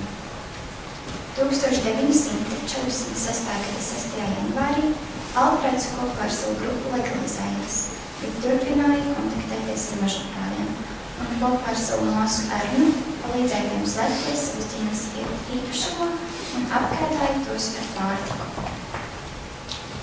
1946. gada 7.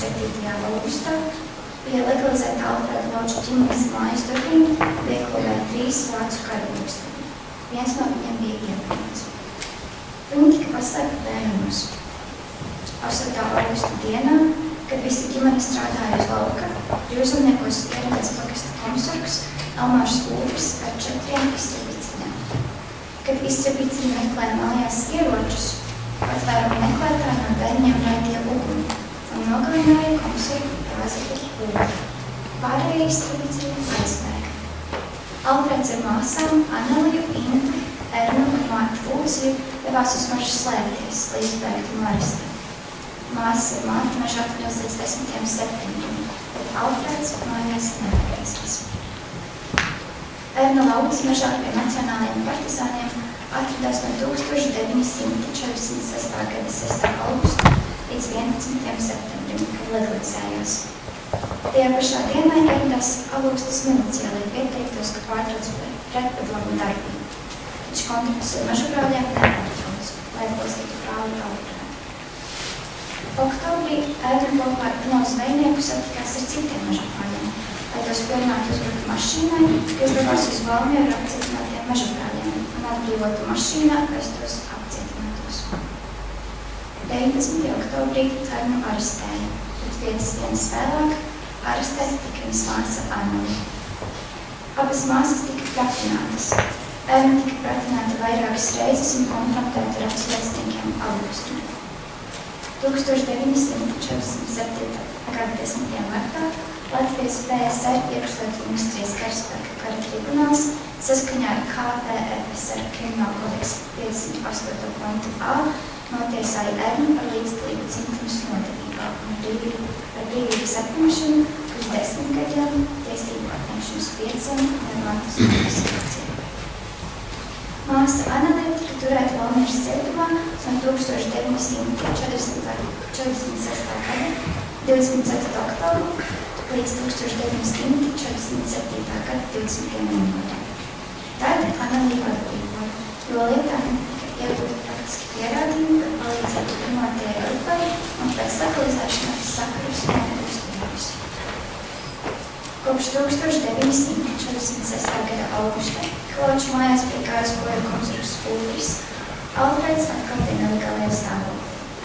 Alfreds Laucis iestājās Bukoldera Ginsberga nelegālajā grupā, kas bija Latvijas Nacionālo partizāņu apvienības sastāvā. Alfredam bija sekvārds Valdis, arī Artūrs.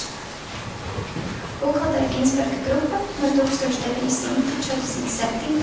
līdz 1949. gadam uzbruka Ziemeļsuru punktām, veikala Nelzenes pagastā Čonkās, saimniecībām Alsviļos, Zeltiņu un Jaunlēcības pagastos, turpkārtiem Pārģika, Defieva, Petrolē. Grupa uzbruka arī padomu pārstāvjiem.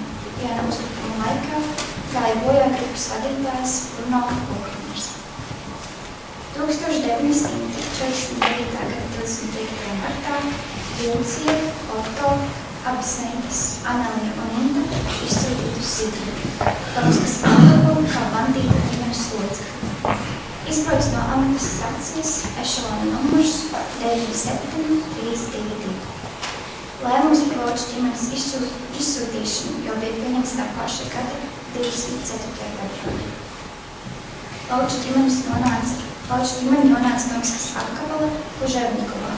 Izsūtījumā bija jāpierakstās, ka nav tiesību atgriezties pie bērnu, bet solis 20 gadi katru gadu. Katru mēnesi bija jāiet pierakstīties pie vietējiem padomu varas pārstāvjiem. Gadu vēlāk, 1950. gada 13. martā, no Plauša Karsona nomira Denis Otto Laucis, un dienu vēlāk jaunākā māsa Inta Lauce no aptiezemes iekarsuma. Tagad bija palikusi mamma Lūcija un meita Anelija. Sibīrijā Anelija strādā dažādus darbus. Meža darbu staigā, gan arī atbraukumā. Tikmēr Latvijā 1950. gada 25. februārī Alfredu arestēja kopā ar 8 cilvēkiem. Sākās pratināšanas un konfrontācijas. 29. jūlijā Latvijas PSR iekšlietu ministrijas kara tribunāls piesprieda sodu par dzimtenes nodevību, brīvības atņemšanu uz 25 gadiem, tiesību atņemšanu uz 5 un mantas konfiskāciju. Alfreds tika ieslodzīts līdz 1960. gada martam Irkutskas apgabalā Ozernieks nometnē. 1954. gadā rakstīja lūgumu sodu samazināt, taču tika atteikts. 1956. gada 18. novembrī Alfreds rakstīja lūgumu PSRS komunistiskās partijas sekretāram Pietram Nikitam Hruščovam par sodu laika samazināšanu. 31. augustā Latvijas PSR augstākās tiesas krimināllietu kolēģija samazināja sodu līdz 15 gadiem, jo atzina, ka Alfreda loma nav bijusi aktīva. No ieslodzījuma vietas tika atbrīvots 1960. gada 7. martā. Kamēr Lūcija un Anelija atradās Tomskas apgabalā, viņām 1952. gadā pievienojās Erna. Savu sodu lielāko daļu Erna bija izcītusi. Viņa bija atbrīvota. Viņa dabūja atļauju iegriezties pie mammas Lūcijas un māsas Anelijas, kā arī, lai palūgtos pie tēva Otto un māsas Intas kapu. Erna iepazinās izsūtīto Emīlu Cinski, satraucējās, un tad arī izsūtītās Cinsku un Lauču ģimenes, kas ir varbūt ciematos, iepazinās. Erna ar Emīlu Cinski apprecējās uz Sibīrijā 1957. gadā, kad Ernas māsa Anelija ar Eduardu Emīlu viņu brāli apprecējās Latvijā pēc Emīla atgriešanās mājās 1960. gadā. Lapacinsku ģimenes jaunākā meita Agata Daiva sadraudzējas par Alfredu Laucu, tev izsūtījumā, bet atgriežoties mājās Latvijā, abi savalājās. Tā sanāca, ka divas māsas Laucus apprecējās ar diviem viņu brāļiem Lapacinskiem, bet brālis Laucus apprecēja Lapacinsku māsu. Lauči pēc atgriešanās Latvijā, kas savā dzimtenē apmetās iepriekšējā saimniecībā brīvzemniekus. Alfreds Laucis ar savu sievu Agatu Daivu pēc kāzām apmetās Kaujienā, kur vēlāk tiem piedzima divi bērni – meita Cintra un dēls Gins, mans tētis. Alfreds pēc atgriešanās mājās piedalījās Kaujienas speciālās intimās skolas sākniecībā, bet visu atlikušo savu darbu mūžu pavadīja meliorācijas PMK. Latvijas PSR iekšlietu ministrija atzina, ka Otto Lauča un viņa ģimenes locekļi Laucus Lūcijas, Laucus Anelijas, Laucus Inkas administratīvā izsūtīšana 1949. gada 25. martā no bijušā Alsuķu pagasta brīvzemnieku mājām nometnē no Stonskas apgabalu novada Žemetkovas rajonu ir atzīti par nelikumīgu un nepamatoti. Alfredu Laucu rehabilitē 1993. gada 14. septembrī. 2002. gada 9. oktobrī tika rehabilitēta Lauca Erna un Lauca Anelija. Pēc Latvijas neatkarības atgūšanas Alfreds kopā ar citiem vietējiem nacionālajiem partizāniem apmeklēja iepriekšējo bunkuru vietas un dalījās atmiņās arī ar Nacionālo partizānu kustības pētnieku Zigmāru Turčinski. Tomēr neskatoties uz skarbo līkteni, Laučiem piemita izturīga un vienotība, kas ļāva izveidot ģimenes svešanā un atgriezties Latvijā, atjaunojot savas dzīves un mājas, lai gan arī pagātnes ēna palika viņam uz visu mūžu. Paldies par uzmanību!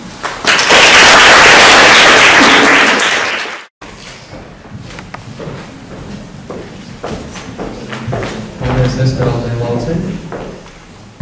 Pēc vairāku gadu pārtraukuma interese par konkursu ir atjaunojusies arī Baldi novadā. Šodien pie mums viesojas dalībnieki no Baldinovas vidusskolas. Aicinām prezentēt darbu izsūtītā Kozlovsku ģimene no Tilžas pagasta Savaldību. Baldinovas vidusskolas 9. klases skolnieci Ievu Kozlovsku. Darba vadītāja skolotāja Valentīna Kaču. Esmu skolotāja arī Ievu.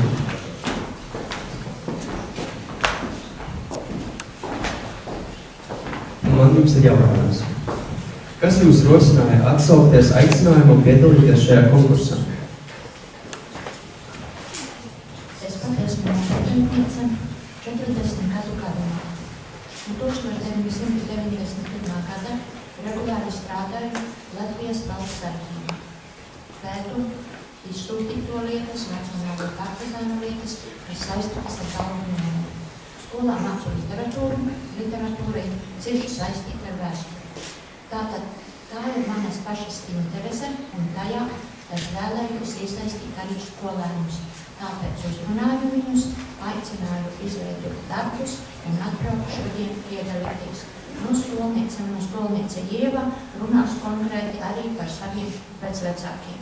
Paldies alūksniešiem par šīs idejas noturēšanu un par šāda pasākuma organizēšanu.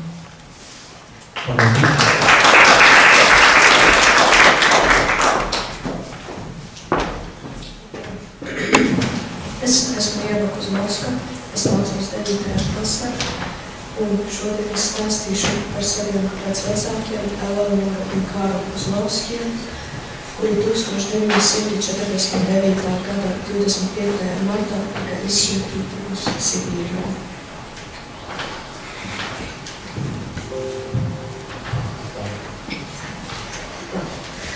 Tātad šī darba mērķis ir izpētīt Kozlovsku ģimenes izsūtīšanas iemeslus un dzīvi izsūtījumu. Un, lai es varētu sasniegt darba mērķi, man bija jāveic šādu izpējumu. Atlasīju konspektēju literatūru par pētāmo jautājumu, noskaidroju izsūtīšanas iemeslus, izpētīju izsūtīto dzīvi Sibīrijā un atgriešanos dzimtenē, veicu secinājumus un uzrakstīju pētniecisko darbu. Šajā darbā es izmantoju literatūras un avotu analīzes metodi, vēstures kronoloģisko metodi, kā arī interviju. Pētot vecvecāku likteni vēstures avotos, noskaidroju to, ka 1949. gada 25. marta deportācija bija laicīgi sagatavota. Te ir redzams, ka pirmais lēmums tika pieņemts 1947. gada 27. augustā. Par buču saimniecību pazīmēm un kādā kārtībā tam uzliekami nodokļi. Un tā 1949. gada 29. janvārī tika pieņemts lēmums par Kulaku un viņu ģimeni nelegālā stāvoklī esošu bandītu nacionālistu ģimeni bruņotās sadursmēs, nošauto un notiesāto bandītu ģimeni, legalizējušos bandītu, kas turpina laidīgu darbību un viņu ģimeni, kā arī represēto bandītu atbalstītāju ģimeni izsūtīšanu no Lietuvas, Latvijas un Igaunijas teritorijas. 1949. gada 25. marta izsūtījumam tika piešķirts nosaukums Krasta Banga, kurā PSRS valsts drošības ministrija nozīmēja papildu karaspēku. Latvijā tika ieviestas 4500 militāru personas. Tika piešķirts arī bruņojums, mašīnu pistoles, šautenes un arī tam laikam moderni sakari, kā radiostacijas, radisti, sakaru virsnieki, telefonisti, elektromehāniķi, šifrētāji un kodētāji. Manu vecvecāku Eleonoras un Kārļa Kozlovsku kopdzīve sākās 1943. gada 23. maijā, kad viņi apprecējās. Kā tas bija kara laiks, manam vecvectēvam bija divas izvēles – karot frontē vai dienēt policijā. Viņš izvēlējās dienestu policijā. Pēc Krievu okupācijas viņš slēpās mežā, kur pēc laika viņš legalizējās un atgriezās mājās. Tā 1948. gadā viņš tika arestēts, jo viņš bija atbalstījis vācu karu pienējot policijā. Ulmaņa laikos nodarbojas kā aizsargs. Kārļa Kozlovska apsūdzībā ir teikts, ka Ulmaņa laikos ir bijis fašistiskajā organizācijā aizsargi, un sākoties Otrajā pasaules karam, viņš pretojās padomju varas okupācijai, un brīdī, kad varu pārņēma vācieši, viņš iestājās policijā par šucmanu. Un, pildot savus pienākumus, arestēja tos, kuri negribēja dienēt vācu armijā. Pēc padomju varas okupācijas 1944. gadā Kārlis Kozlovskis esot iesaisties nelegālā diversantu teroristu bandā, kuru vadīja Alberts Brušs. Darbojoties bandā, esot ieņēmuši un nodedzinājuši Tilžas ciema padomi un 4 dzīvojamās mājas. Un arī pēc tam, kā 1945. gadā viņš ir legalizējis savu stāvokli, viņš ir turpinājis pretpadomju propagandu sabiedrībā. Par to visu ir liecinājuši vietējie iedzīvotāji, kuri bija draudzīgi noskaņoti pret padomju varu. 1948. gada 22. martā Kārlis tika arestēts, un tā pašā gada 5. oktobrī viņam tika piešķirts 10 gadu cietumsods. Un arī tieši tajā dienā piedzima viņa otrais dēls Vitālijs. Mana vecvectēva aresta dēļ 1949. gada 25. martā Eleonora tika deportēta uz Sibīriju kopā ar viņas 3-gadīgo dēlu Jāni un 6 mēnešus veco Vitāliju. Uz turieni viņu stadā bloku vagienos, un ceļš ilgā apmēram 2 nedēļas. Visu šo laiku 6 mēnešus vecajiem Vitālijiem nācās pārtikt ar mammas putru, un Tilžā iedeva kā tas ievieta. Protams, putras apbojājās, un šī iemesla dēļ Vitālijai veselība tika sabojāta uz visu atlikušo mūžu. Pēc šī ilgā ceļa Eleonora nokļuva Omskas apgabala Marjanovkas rajona kolhozā. Kad viņa tur ieradās, visiem vietējiem iedzīvotājiem bija iestāstīts, ka atvedīs briesmoņus ar astēm un 4 kājām, kurus sauca par latviešiem. Un viņi bija pārsteigti ieraugot cilvēkus. Vasarā Eleonora strādāja ķieģeļu rūpnīcā, bet ziemā kodsāģētavā. Un lai gan darbs bija smags, strādniekiem tika piešķirti tikai 400 grami maizes, ar kuriem vajadzēja izbarot visu ģimeni. Pēc tam viņi tika pārcelti uz Maskaļenskas padomju saimniecību, kurā bija jauna iespēja bērniem iet bērnu dārzā, bet pret viņiem izturējās naidīgi. Par mazākajiem pārkāpumiem barķi sodīja, piemēram, lika pagrabā, kurā vienu reizi Vitāliju aizmirsa. Viņus arī sauca par fašistiem. Strādājot ķieģeļu rūpnīcā, Eleonora smagi sabojāja savu veselību. Tāpēc viņa tika pārcelta uz vieglāku darbu, kā dzirnavu sargs, kurā viņa strādāja 2 gadus. Eleonoras nākamais darbs bija kurināt kantori, kurā viņai vajadzēja kurināt 9 cepļus. Šis darbs deva Eleonorai iespēju uz brīvu laiku, kurā viņa piepelnījās vietējiem iedzīvotājiem, kā piemēram adīja cepures, maskarē plītas, cērpa aitas, veda mēsus ar buļļiem. Un lielākā brīvība tika izjusta pēc tautu tēva Staļina nāves. Visi padomju saimniecības strādnieki tika sadzīti klubā, lai paziņotu šo sēru vēsti.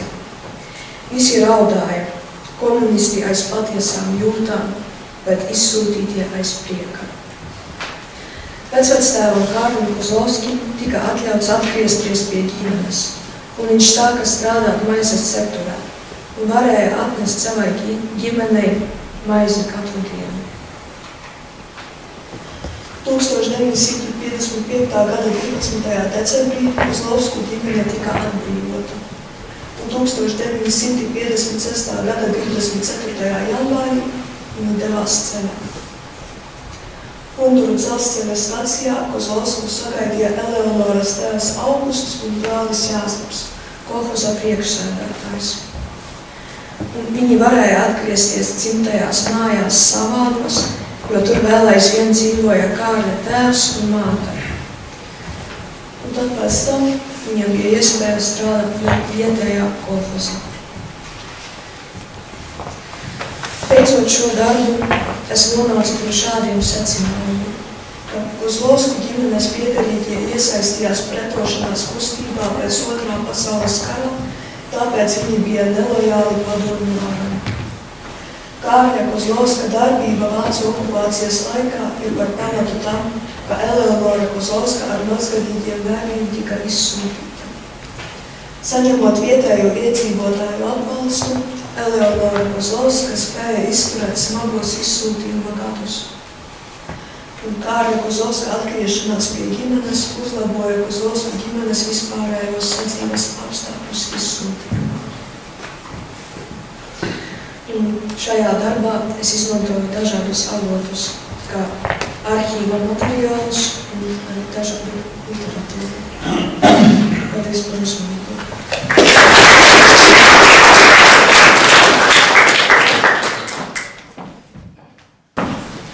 Paldies, Ievērtas Valstai, un šodien noslēgsim pētniecisko darbu prezentāciju ar Baltinavas vidusskolas 11. klases skolēnu Anna Arstraptava darbu, kas ir veltīts baltinaviešu 1941. gada deportācijai.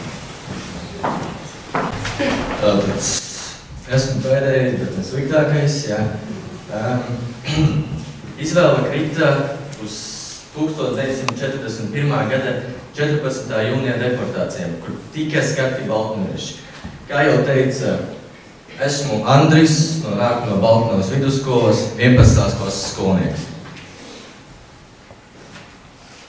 Darba mērķis bija izpētīt un noskaidrot baltnaviešu likteņu stāvajā 1941. gada 14. jūnija deportācijā.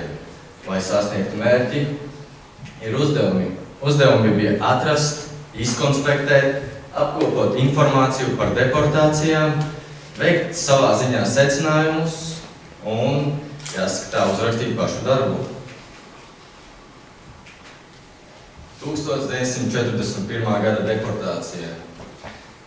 Jau tālajā 1939. gadā, kas vēl 2 gadi pirms deportācijām, Krievijā, ja PSRS Savienībā, tiek parakstīts un uzrakstīts dokuments par pretpadomju elementiem, kurā iekļauj tos, kas nav lojāli latviešu varai. Tiek sagatavotas visām 3 Baltijas valstīm tāds dokuments. No Latvijas tai laikā izved 15,424 cilvēkus, bet pētot lietas noskaidrojās, ka Krievijas dokumentos ir rādīts pavisam savādāk skaitļus, tur bija 15,277 cilvēki. Izvestos vīriešus ļoti bieži atdalīja, jāskatā, no ģimenes, un vīriešus aizsūtīja uz darba nometnēm, bērnus ar sievām aizsūtīja uz citu vienu, kur nevarētu teikt, ka tā bija darba nometne, bet savā veidā izdzīvošanas misija. Pēc Staļina nāves apstākļi sāk uzlaboties. 1953. gadā pie varas nāk Hruščovs, kad jau pamazām sāk atgrieztas savā dzimtenē pirmās latviešu deportētās ģimenes. Kā noslēguma punkts tam visam ir 1990. gadā 3. augustā Latvijas augstākās padomes parakstītais dokuments par deportēto rehabilitāciju uz dzimteni. Sevroks. Uz Sevroku sūtīja baltnaviešu vīriešus.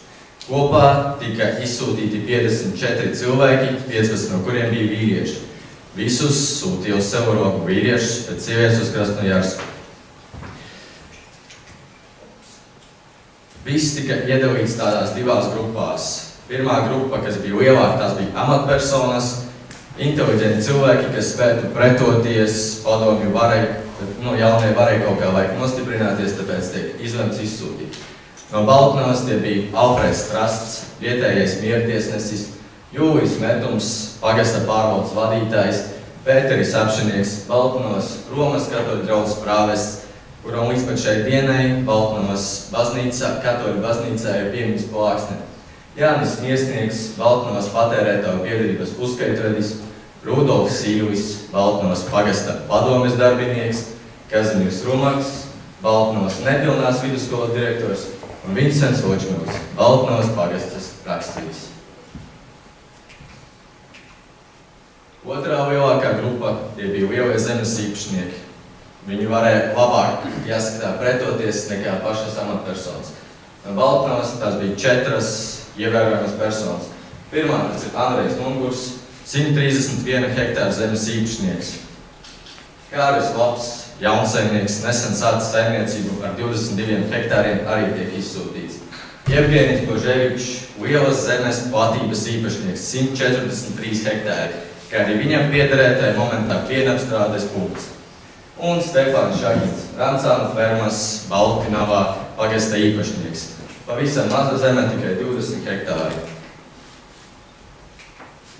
Veicot pētījumu, tika izvēlētas tādas 2 spožākās personības. Pirmā tā ir Alfreds Strasts, tur ir pazuduši burti nedaudz. Alfreds Strasts, Baltnavas miertiesnesis, kas tikai jāskatā izvēlēt sakarā ar to, ka Baltnavas pagasta muzeja ēka tagad ir viņa celtās dzimtās mājas. Viņš tajā ēkā vadīja savas miertiesas. Viņš ir dzimis 1893. gadā, Valentīna dienā, jau 14. februārī, tālu no Latgales, kur viņš pavadīja savu pēdējos dzīves gadus. Un, diemžēl, viņa dzīve beidzās Sevrokā, izdzīvojot tur nepilnus 5 mēnešus. Viņš lielāko dzīves daļu bija militāra persona, bet tomēr ir strādājis administratīvi juridiskā departamenta finanšu nodaļā veselu gadu. Tad viņš pēc neveiksmīgas tiesas prāvas un noskaidrošanas, ka viņam nav izglītības Daugavpilī, viņš izlem atvērt savu privātu uzņēmumu Baltnavā, kur kļūst par miertiesnesi un advokātu. Viņš ir 3 zvaigžņu ordeņa kavalieris, un šeit ir pieminēts, ka viņš ir dienējis latviešu strēlnieku pulkā Sibīrijā kā bataljona adjutants un pēc paša vēlmes demobilizējies vecākā leitnanta pakāpē. Otrā personība, kurai vienīgai izdevās atgriezties atpakaļ uz dzimteni kopā ar ģimeni, ir Vincents Vočmils. Viņš arī ir dzimis 1893. gadā, un viņš ir dzimis Baltnavā Briežsalā. Miris, atgriežoties dzimtenē. Viņš ir bijis Latvijas armijas partizānu pulka rakstvedis, savā veidā arī militāra persona. Apbalvots ar Latvijas Republikas 3 zvaigžņu ordeņa 5. škiru. Viņš tajā laikā, kad tika sarakstīti papīri par deportācijām, ir strādājis Baltnavas pagastā valdē par darbedi. Tas bija viens no iemesliem, kāpēc izskatīja tieši viņu. Spilgtākais ir tāpēc, ka viņš ir strādājis un atdevis sevi savā ziņā Latvijas aizsargu organizācijai. Kā zināms, padomju varai nepatika cilvēki, kas ir saistīti ar aizsargu organizācijām. Vincenta Vočmeļa ģimenē. Viņš tiek izsūtīts kopā ar savu sievu Eleonoru Vočmeli, kas tajā laikā bija Baltnavas pamatskolas skolotāja, un arī Sibīrijā. Viņa savā veidā cenšas atrast skolotājas darbu, kur neilgu laiku viņai sanāk to izdarīt, bet noskaidroties to, ka viņa ir deportētā, viņu ātri izmet ārā no skolas. Ģimenē ir 3 bērni – Irēna, Juris un Beāta.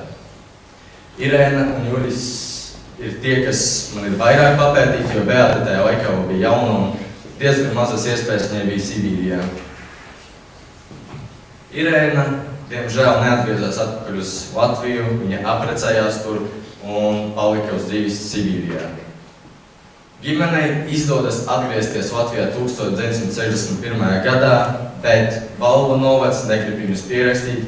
Viņam nācās paslepus dzīvot pie Vincenta māsas Annas Rekovā, kur pavadīja lielāko daļu dzīves, bet dzimtās mājas viņam sanāk atgūt tikai 1992. gadā pēc ilgstošām tiesas prāvām un ar advokātu iesaisti. Sakarā ar to pats Juris ar savu sievu, Svetlanu Homjakovu, atgriežas uz neilgu laiku atpakaļ Sibīrijā un tur pavada spilgtākos savus dzīves gadus. Beāta Vočmele tajā laikā izvēlas diezgan neparastu profesiju. Viņa pabeidz Rīgas industriālā politehnikuma mehānikas nodaļu un paliek uz dzīvi Rīgā, neatgriežoties atpakaļ uz tēva dzimtajā mājā. Tēva dzimtajās mājās līdz šai dienai dzīvo pats Juris. Man bija spilgta iespēja viņu satikties, tāpēc, ka viņš dzīvo pašā centrā un viņam ir prieks, ka jaunieši pēta svarīgas tā laika tēmas. Šeit ir redzami 3 attēli, sakarā ar to, ka Vincenta Vočmeļa ģimenei ļoti bieži tika tāda iespēja jāskatā ceļot. Tas nav labā nozīmē, tāpēc, ka pārtikas meklējumi tajā laikā bija diezgan smagi. Juris ar Irēnu pat bieži vien pasvērt uz zaga vietas no citiem laukiem, kur vajadzēja šķērsot lielus dažetīrumus, un pārtikas dēļ viņi bija gatavi darīt daudz ko. Tur ir mazais kuģītis, kas viņus aizved uz nākošo vietu, kur viņiem iznāk uzcelt savu personīgo māju. Otrā bilde redzams pats Juris Vočmelis Sibīrijā. Tā bilde ir veidota pie viņa, viņa uzceltās mājas, jo viņš vienu laiku strādāja mežstrādē, bet sakarā ar to, ka skolas laikās viņam ļoti interesēja radiotehnika, viņam sanāca strādāt par elektriķi vietējā mežstrādes kantorī. Un trešajā bildē jau redzams pats Juris Vočmelis atgriezies atpakaļ dzimtenē pie savas dzimtās tēva mājas. Nonākam pie secinājumiem, ka 1941. gada 14. jūnijas deportācijas bija ilgstoši plānos process, kas jau tika organizēts un norīkots pirms Latvija vispār vēl bija okupēta. Tas liecina par to, ka Krievijas lielā impērija PSRS bija pārliecināti savos spēkos, ka viņi iekaros Baltijas valstis un spēs izsūtīt visus nelojālos cilvēkus. Bet neskatoties uz bargajiem apstākļiem, latvieši vienmēr ir bijuši spēcīga tauta, garā stipri, rokas vienmēr ir strādājušas. Viņiem ir cerība atgriezties dzimtenē, un tas bija viņu galvenais dzinējspēks doties, izdzīvot un izdarīt jebko, lai atgrieztos savās dzimtajās mājās. Avoti lielākoties ir arhīva materiāli, sakarā ar to, ka Baltnavas pagastā muzejā ir pieejamas visas arhīva lietas par tā laika izsūtītām personām, devos, pētīju, izrakstīju svarīgāko, apkopoju datus. Kā arī tur ir pierakstīts intervija ar Juri Ločmanu, bet tā nevarētu teikt, ka bija gluži intervijā, tā bija vairāk saruna, sakarā ar to, ka viņam jau bija pilnīgi gatavs atmiņu stāstījums, visu, ko man vajadzēja pārlasīt, izpētīt un izvilkt svarīgāko.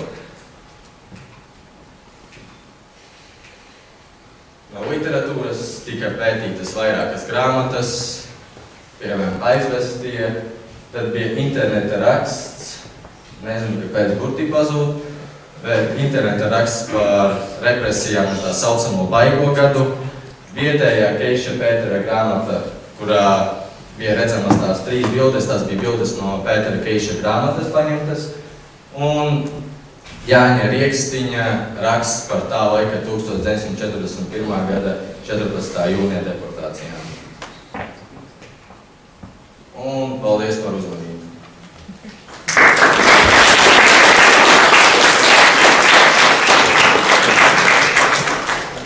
Atvainojamies Andrim par prezentācijā pazudušajiem burtiem. Tā ir acīm redzot šeit uz vietas tehnikas nesadarība. Tā mēdz gadīties, jā. Paldies Andrim uz tādos. Pateicamies dalībniekiem par ieguldīto darbu, aiztrauktību un vēlam izzināt vēsturi. Aicinām darba vērtētājus doties apspriesties, tad pasākuma dalībniekus ieskatīties video materiālos no Alukstas novada muzeju krājumiem.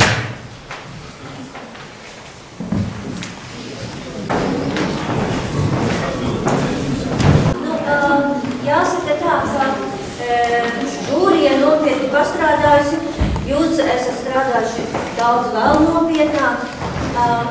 Ļoti jāatvainojas, ka bērniem bija jāskrien stundu, ja mazliet mūsu laiks pārsniegta, bet jūsu stāstījumi bija ļoti vērtīgs un, protams, negribēs nedz pārtraukt, nedz arī iejaukties, jo gribēs noklausīties katra stāstījuma līdz galam. Ņemot vērā, ka skolēni gan ir aizgājuši, bet mēs tomēr gribam pateikt ļoti lielu paldies par jūsu darbu, un es aicinu Tāli Veismani pateikt kopvērtējumu par to, jo tagad viņam, šī bija pirmā reize bija šāda konference tieši šeit, ja? Varbūt jums ir tāds kopskats, ko es gribat jauniešiem pateikt. Paldies skolotājiem, paldies jauniešiem, paldies visiem, domai, muzejam, visiem represētiem Alukstas. Es domāju, ka šādi pasākumi, tas bagātina ne tikai mūsu sabiedrību, tas bagātina arī jūs, mīļie jaunieši. Un šodien parādīja, kad bieži vien jaunieši daudz dziļāk, kā mums liekas, tā. Un, protams, es priecājos arī par tiem skolotājiem, par Gaujiem, par Baltnavu, par šeit, par vāciešu, par jūsu ģimnāziju. Primāk, labāk nemēt būt.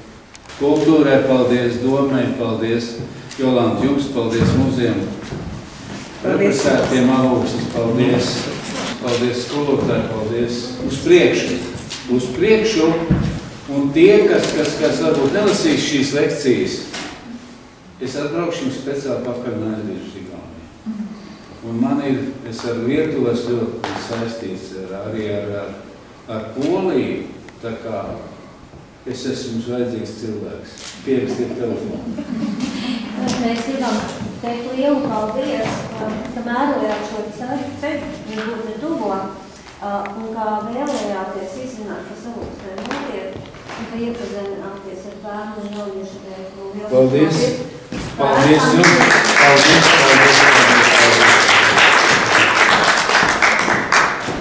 Un mēs gribam teikt lielu paldies jauniešiem, kas šodien palīdzējušos skaisto pasākumu novadīt.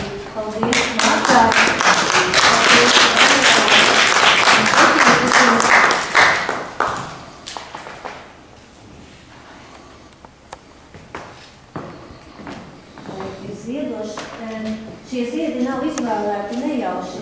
Vai jūs zināt, kam ļoti patika rētis? Citra. Jā, viņai patika baltās rētis.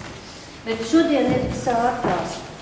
Un, protams, lielu paldies arī jauniešiem, kas palīdzēja, tās meitenes muzicēja mums. Paldies, meitenes!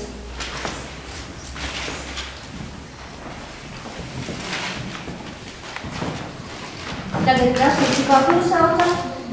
Nata. Paldies, Nata. Un paldies, Paulai. Ja es zināju, ka ir Nata un Paula, bet es zināju, kurais ir. Tagad es zinu.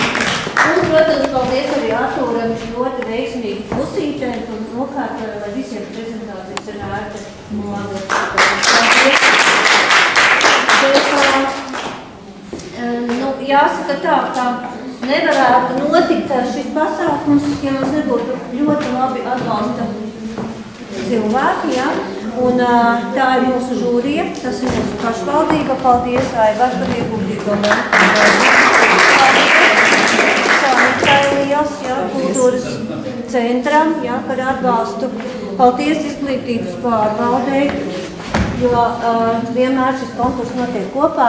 Paldies muzejam. Jā, liels paldies, bet Vidrai. Šī bija pirmā reize, un es brīnišķīgi tikai galā ar visam sev uzticētajiem uzdevumiem. Paldies, jā. Visi jūs bijāt lieliski. Un ir grūti izvirzīt. Un tomēr, skatoties visu kopumu, uz Igauniju prezentāciju gatavo Andris un Nora. Ja? Jaunieši aplausījumi. Mēs līdz galam neiepazināmies, bet mēs jums arī pateicību izsakām, un tā pateicība tiks, es nezinu, es personīgi aizdīšu, arī kultūrai aizdīšu, un arī... Igaunijas, ka brauks. Un arī jums paldies, un direktorai vēl atvedīs. Paldies Alūksne kopumā, paldies par vasaru, ar tiem, ar ko mēs te kopā bijām. Un tas bija skaidrs laiks, un manā Migija, to jau es saprotu, ir pastāstījusi.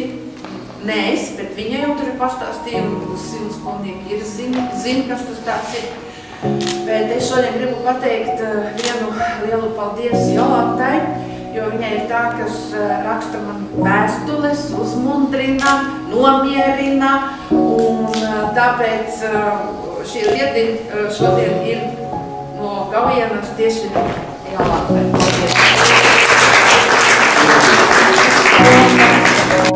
Uzreiz ir simetrija. Nu, vecīt, tā plauksta. Nu, tagad visi skolotāji lūdzu. Neredz,